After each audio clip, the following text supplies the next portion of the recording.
Assalomu alaykum. Anglayotganinglar Türmə xatirləri Məhbus ruhlar. Avtori Abduvali Ayub. Samsi yemsən. 3 postdan ötüb 3 qatim doklad deb varqirab bolğandan keyin beşimdən qara xaltını alğanda özümni bir şirə 3 orunduq qoyulğan bir işxanda ko'rgan edim. Kelgan yerimizning qamoqxona ekanligini kiyimdan bildim. Chunki manga berilgan siriq maykada Tangirtaq qamoqxonasi degan xitoycha xat bor edi. Tambaldan boshqa hamma kiyimlarimni soldirib, yanchuq, portmal, hamma narsamni ilib qoldi. Ondan yana bir kichik ishxonaga boshlagan Xitoy Gundupay ko'zining qirida qarab qo'yib, "Tambalni sol", dedi. Bu gapdan yana yuragim qart qilib qoldi-yu, ishxonaga boshqalarning kirib chiqib turayotganligiga, hammaylarning soqchi kiyimi bilan jiddiy ishlayotganligiga qarab, ko'nglim sal joyiga tushdi. Meni tizimga olgan oq xalatli Xitoy rasmimni tortib, qon elib, sho'lgay va taratlarimdan avrishga elib, ishini tugatdi. Ondan yana bir Xitoy Gundupay qo'limni ishkallab, qatma-qat eshiklardan doklad deb varqirtib, oldiga silib mandi. Uzun koridorda ketyapmiz. Yanma-yan qizg'uch eshiklardan boshqa hech bir deraza yoki ko'znak ko'rinmaydi. Chiroqlar yondirilgan bo'lib, chiroq yiqilmasa, kunduzdimi qorong'udek qiladi. Koridor bir sun'iy tom bilan ikkiga ayrilgan bo'lib, har bir kameraning eshigining yonida sirtdan ichini to'liq ko'rib turg'ili bo'ldigan yo'g'on deraza bor edi. Yo'l bo'yi ichidagilarning bizga qarayotgani bilinmadi. Qaraganda bu derazaga silingani sirtdagi odam ichini ko'rib turadigan, ammo ichidagilar sirtini ko'rolmaydigan alohida materialdan yasalgan aynakdek qiladi. Men Tangirtaq qamoqxonasida Qashqardagidek undaq xo'rlash, qiyin qistoq, varqirash, haqoratning bo'lmaganiga qarab, Urumchi haqiqatan o'xshamaydi ekan. Qashqarda soqchilar hangi eshaknimi tug'dirib o'tidi desa, hayron qoptikanman. Rostkan, Urumchining Xitoy soqchilarimi obdan ekan, deganlarni xiyol qilib, uzun koridorda har to'mir eshikda bir qatim Xitoycha doklad deb to'g'lab mandim. Tangirtaq soqchi idorasida qo'l barmoq, put barmoq, ovoz, yuz va ko'z rangimni oldi. Ondan yuzimni bir ekranga qaratib, rasmga tortib oldi. Bularni kimlik bijirganda olgandek edi. Yana nima qildigandi? Shularni o'ylab, koridorda bakmu uzun mangandek tuyulib ketdi. 2 degan kameraning oldiga kelganda to'xtashga buyurildim. Koridordagi soatga qarasam, kech soat 7 bo'libdi. Gundupay eshikni ichishiga burnimga tarat, ichigan lata va paypoqning puraqlari urildi. Ammo bu puraq Qashqardagi kameraning puraqidek ko'zdan yosh chiqarib etmaydi. Kameraga Ahmad Qardan o'rgangan bo'yicha Xitoycha doklad deb kiribmi, yana bir tasdak yedim. Chunki boshni changallash unutilibdi. Eshik yonida turgan Xitoy "Beshani tuta" deb varqirab bo'lgacha daraza bir Uyg'ur kelib, tasdikimga yana birini soldi. Ko'zimdan o't chiqib ketdi. Balkim ixtiyorsiz alaygan bo'lishim mumkin. Eliqi Uyg'ur "Alaysango, ey!" deb boshlagancha bir muncha til haqorat yog'dirvatdi. Shu yili 40 ga kirgan edim. Shuncha yashab Uyg'ur tilida unchalik ko'p satlama, kamsitma va haqoratlik so'z iboralarning borligini bilmaydi ekanman. "Sala kiyimingni!" deb varqirdi. Eshik yonidagi supa karvatda o'ri turgan Xitoy. Qo'llarim lag'ildab titragan peti ustimdagi siriq maykini soldim. Kameradan tarqitib berilgan gacha ishtonnimi silishga buyurdi. Ishtonni silayotgan qo'lim titraydi. Chekamdan, peshonamdan chipildab sovuq tar eqib, ko'zlarimga quyilishga boshladi. Ishtonni soldim, ammo putlarim titrab, o'ri turishga majolim qolmay o'ltirib qoldim. Tizlerim bezgekdek titrep bir-biriga urilatdi. İştanni tutqan o'ng qo'limning barmoqlari yumulmay, necha alsam ishdan yana yerga tushib ketadi. Tishlarim kasildab bir-biriga urilatdi. Bundaq o'ltirsam, yana tayoq yeyishim mumkin edi.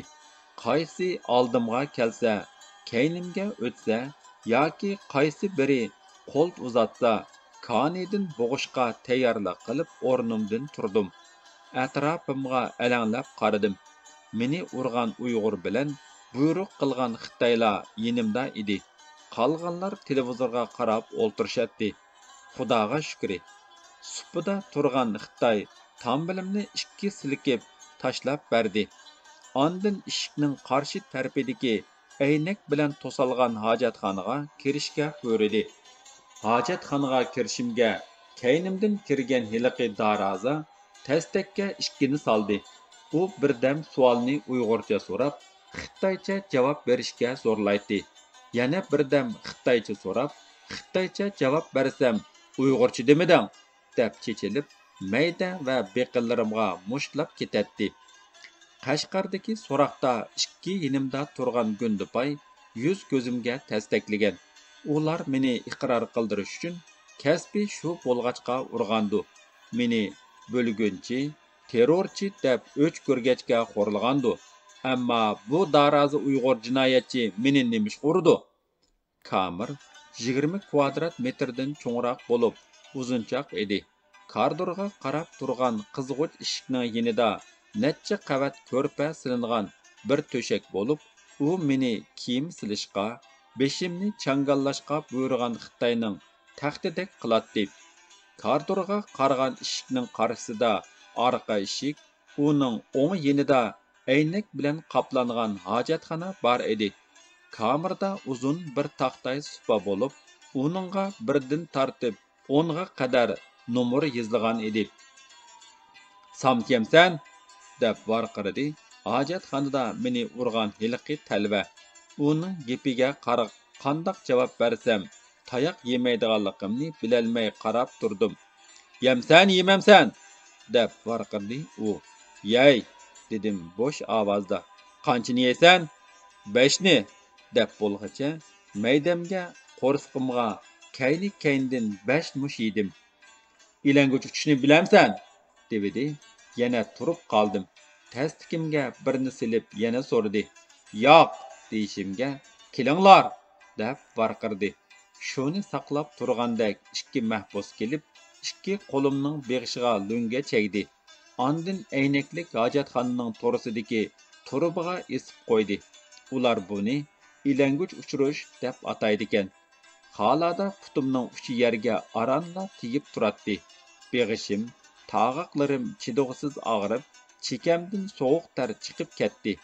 Vaqt uzargancha ig'irlab ketvatamdim qandoq. Targ'oq so'ngim chiqib ketadigandek og'rib ketdi. Qanchalik vaqt o'tdi ekan, taxtda dalayib yotgan Xitoy qo'limni bo'sh tutishga buyruq berdi va meni oldiga chaqirdi. O'rgatilgan bo'yicha doklad deb oldiga kelib, qo'limni og'rib tursimi, savoli bor o'qig'ichdek ko'tarib turdim. U tarjimonimni anglab hayron qoldi.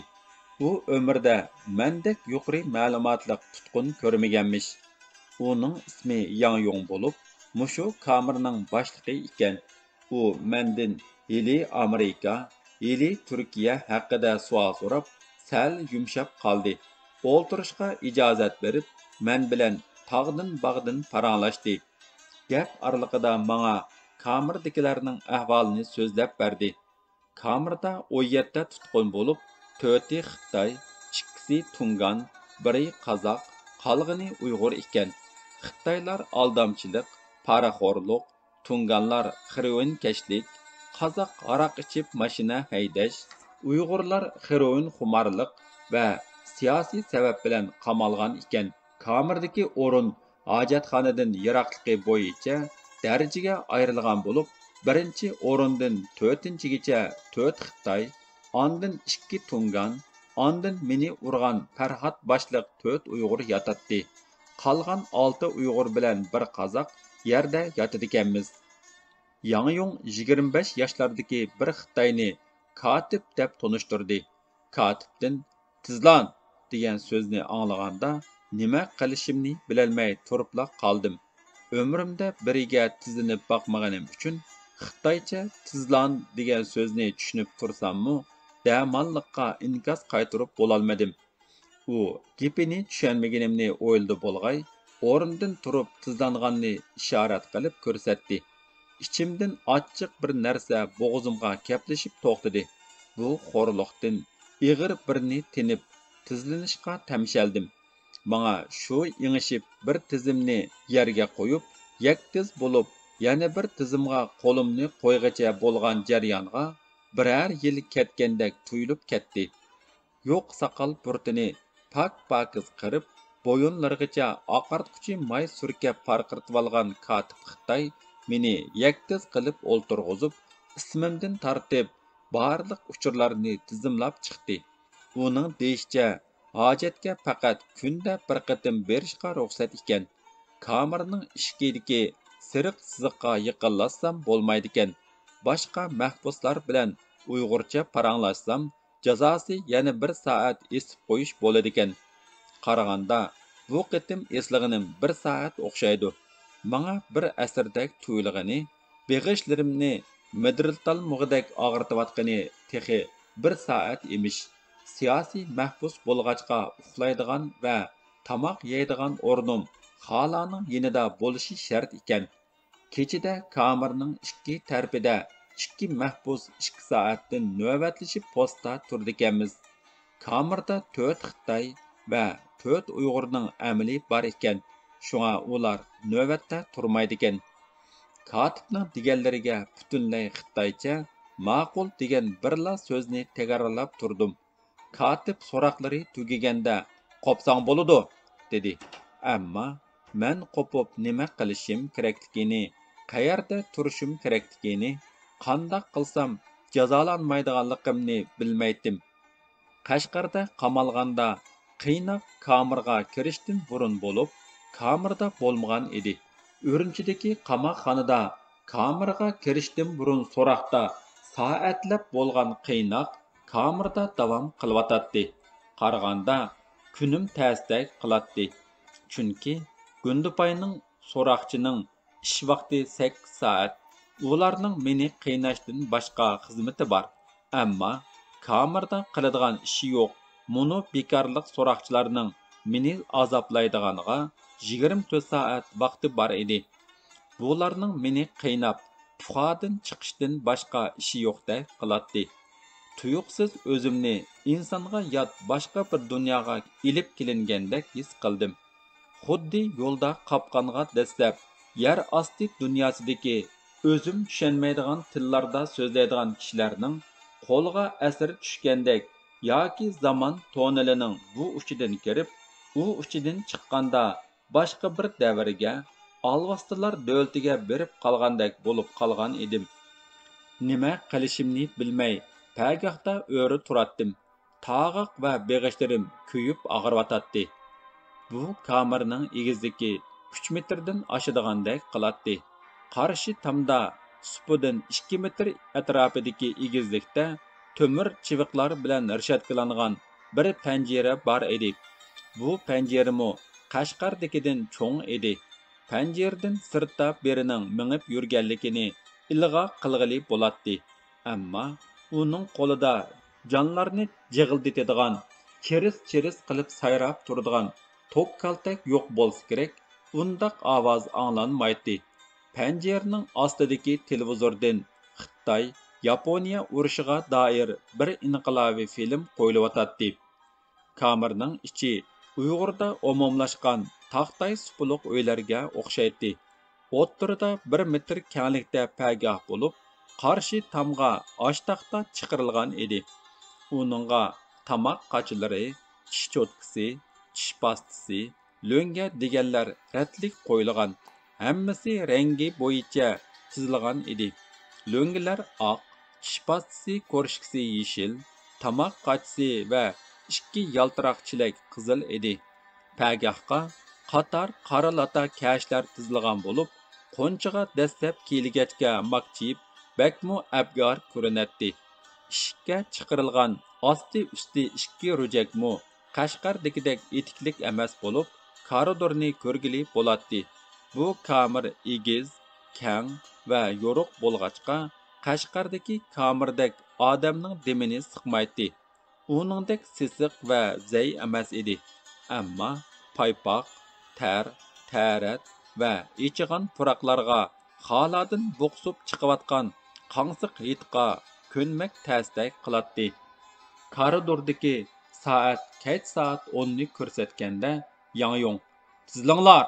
deb varqirdi. Hammaylan pagahda ikki qator bo'lib tizildik. Sanoqqa buyruq berildi. Xudoga shukri. Sanaganda beshimni yoniga burab, keyingi mahbusqa o'tkazib bermaganimni Yangyong kechirvatdi. U taxtay supining ustiga chiqib, gediyib turib hammaylanga bir qur qarab yig'in boshladi. Undaq qilmasa, uning 1,5 metrlik bo'yini ko'rgilimi bo'lmaydi. Yangyong yig'inda mening 2 haftagacha qattiq nazorat qilinadiganligimni, hech kimga gap qilsam bo'lmaydiganligini, hojatxonada jazo yeganimning tuzumga bo'ysunmaslikning oqibati ekanligini eskartdi. Uning aytishicha, kamerga boshni changallab, doklad deb kirishimiz, jazolanganda alaymasligimiz kerak ekan. Andin u yangi mahbusni kutilish murosimining amaldan qoldirilganligini jakarladi. Bu murosimning nimaligini Diodavanga borgan kuni bildim. Buyruq bo'yicha hammaylan askarcha tizilgan yo'tqanlarni silib yetishga boshladi. Qarasam hech kimning yostiqi yo'q ekan. Hammaylan kiyimlari ichiga tiqilgan popaykasini beshiga qo'yishdi. Popaykalarni ko'rib cho'chib ketdim. Qaraganda bu kamerda qishni o'tkazib, hozircha yetayotganlarmi ko'pdak qiladi. Bu qandoq yer? Odam bu yerda shuncha uzun yetib ketamdu, menmi shundoq yetib ketarmanmi? Qashqarda menga 7 kun yotadiganga qo'l qo'ydirgan edi. Buncha ko'p odam bu yerda qishlab yozga ulashgandan qaraganda, menmi bu yerda qishni o'tkazib ketarmanmi? Yo'q, undoq emas. Men bularga o'xshamayman. Mening tutilishim bir xatolikdan, savallikdan bo'ldi. Men qamalgandan beri bir xatolik yuz berganligidanmi gumon qilmay turolmaydim. Menga saqchilar xatolik o'tkazib tutib tashlagandek, hamon kelib kechirim so'rab qo'yib beradigandek, ko'z oldimda yuz bergan ishlarning hammasi bir tasodifiylikdek bir tuyg'umu hamroh edi. Qarasam, 4 Uyg'ur bola birinchidan 4-gacha o'rinda yotadigan Xitoy mahbuslarining bellarini, boshlarini tutqili turibdi. Ularning chiroyida hech bir zo'rlanganlik, xo'rlanganlikqa o'xshaydigan kayfiyat ko'rinmaydi. Bir-biri bilan chaqchaqlashadi. Bir-birini naustilikda ayblashadi. Hozirlanib yotgan Xitoylardan kimning eng tez va qamlashtirib tutayotganligini so'rashadi. 4 Uyg'ur qilgan mulozimat boshliq Xitoy mahbuslar uxlab bo'lgacha davomlashdi. 4 Xitoy amaldor va 2 tungan heroin purush kangri o'rinni egallab olgan bo'lg'achqa, qolganlar kesakdek tizilib, bir yenini besibla yetishga majbur bo'ldi. Buni tig'chilab yetish deydikan. Tig'chilab yotganlar yozning issiqida bir-biri bilan g'o'dirishib, ayblashib, tasda uyquga ketishdi. Siyosiy mahbus bo'lib kirganlar qistilishib, yerga muzdek polga o'rin rastladik. Yer xolaning yeni edi. Kuchaliq Abdukarim beshini yerga qo'yibla uxlab ketdi. Yoshda cho'ngroq kelgan yana bir siyosiy mahbus bilan Qayrat degan qozoq bola navbatda turdi. Silini tutqil kepti degan xabar yetgan 15 avgustdan buyon tuzuk uxlab boqmagan edim. So'roqda to'la mugdab qilib, tasdak yepmi, beshimga suv to'kilib tursimu, pat-pat ixtiyorsiz ko'zimni ocholmay qolatdim. Shu kuni xolaning qishida daq yerga silingan bo'rdek nepiz adiyalning ustida yotganimni bilaman, qolg'ini esimda yo'q. Bir chog'da beqinimga tekkan qattiq tepikdan uyg'ondim. Qarasam, Beshimda Yangyong alayıp turuptu. Uning aytishicha, navbatchilar meni noqibmi, turtibmi, selikibmi uyg'otolmaganmish. Darhol chachrab qo'pib, kiyinib tayyor bo'ldim. Katib navbatda turganda o'ltirishga, mugidashga, yig'lashga bo'lmaydiganligini aytgan edi. Vazifamiz beshini purkib olgan, o'zini va boshqalarni zaxmlantirmoqchi bo'lganlarni to'sish deb uqtirilgan edi. Xalaning yinida navbatda turib o'ylanib ketdim. Tova, chirog'i o'chirilmaydigan, 3 kamera kuzatib turadigan, beshimizda charlayotgan qurolliqning oyoq devishlari panjaradan anglanib turadigan tursa, kamerada zaxmlanish va zaxmlantirish qandoq yuz bersin? Mahbuslarning nervisi ziyoda sagak bo'lamdu. Biraylan sal qattiq tinib bo'lg'icha uxlayolmaganlar bizdek navbatda turganlarga guliyatdi. Vazifamiz xo'rak tartganlarni turtib uyg'otish bo'ladi. Shu kuni menga shu qadar ko'p odam xo'rak tartgandek bilindiki, 2 soat navbatchilik xo'rakchilarni turtib sagitish bilan o'tib ketdi. Xudoga shukri.